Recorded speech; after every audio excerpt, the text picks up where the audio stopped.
حضرت عثمان رضی اللہ عنہ صرف مکہ کے نہیں عرب کے بڑے تاجروں میں سے تھے، وہ مالدار انسان تھے۔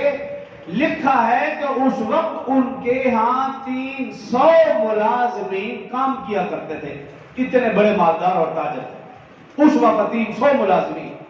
اب اندازہ لگائیں کتنے مالدار ہوں گے۔ لیکن مالدار ہونا یہ کوئی اعزاز نہیں ہے، یہ کوئی سعادت مندی نہیں ہے، یہ کوئی خوش بختی نہیں ہے۔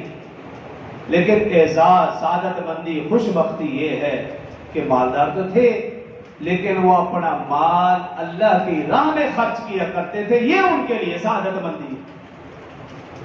اور آج بھی ایسا ہے، اگر کوئی شخص مالدار ہے لیکن وہ اللہ کی راہ میں خرچ نہیں کرتا، یہ سب سے بڑا بدبخت اور کنجوس ہے کہ تیرا مال اللہ کی راہ میں خرچ نہیں ہو رہا تو کہاں خرچ ہو رہا ہے؟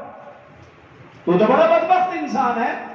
اگر مال اللہ کی راہ میں خرچ ہو، اس مالدار کو خوش ہونا چاہیے، وہ شخص سعادت مند ہے، وہ شخص خوش بخت ہے کہ مال اللہ نے دیا اور راہ بھی اللہ کی راہ میں خرچ کر رہا ہے، یہ خوش بختی اور سعادت مندی ہے۔ اور حضرت عثمان رضی اللہ عنہ نے کہاں کہاں مال خرچ کیا، تاریخ اس بات کے اوپر حیران ہے کہ جب بھی رسول اللہ صلی اللہ علیہ وسلم کو ضرورت پڑی، جب بھی صحابہ کرام کو ضرورت پڑی، وہ جنگ کا موقع ہو، مسجد کا معاملہ ہو، کنویں کا معاملہ ہو، رسول اللہ صلی اللہ علیہ وسلم کا سفر ہو یا حضر ہو، جب جہاں جہاں ضرورت پڑی، حضرت عثمان غنی رضی اللہ عنہ نے بڑھ چڑھ کر حصہ لیا، اور جہاں دیکھتے ضرورت ہے وہاں وہ اپنا مال خرچ کر دیا کرتے تھے۔ یہ ان کے لیے سب سے بڑی سعادت مندی ہے۔ اور رسول اللہ صلی اللہ علیہ وسلم فرمایا کرتے تھے کہ حضرت ابوبکر اور حضرت عثمان یہ دو گھر ایسے ہیں، میں جب چاہوں، جس وقت چاہوں، جتنا چاہوں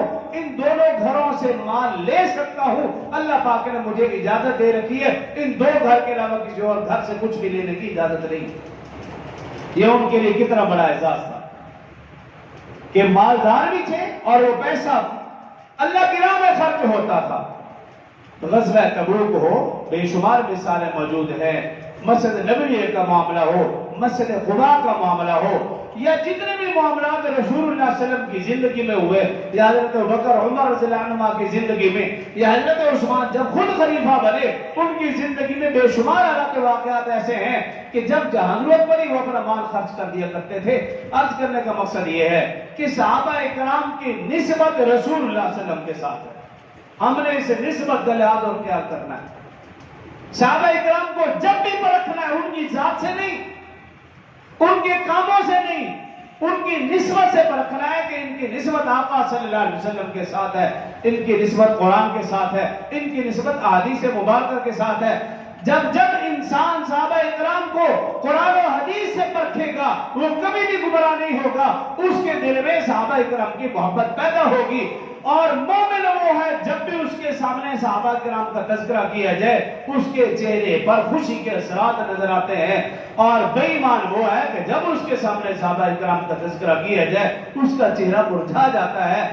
اور ہمارے اوپر لازم یہ ہے کہ ہم صحابہ کرام، اہل بیت اعظام، ان دونوں پر ایمان بھی لائیں، ان دونوں کا احترام بھی کرے، کیونکہ رسول اللہ صلی اللہ علیہ وسلم سے تعلق کو جوڑنے کے یہ دو ہی ذریعے ہیں، صحابہ اور اہل بیت۔ اس موضوع کے اوپر پھر اگلے جمعے سے بات شروع کروں گا۔ جو کہا سنا اللہ مجھے اور آپ کو عمل کی توفیق دے۔ وآخر دعوانا الحمدللہ۔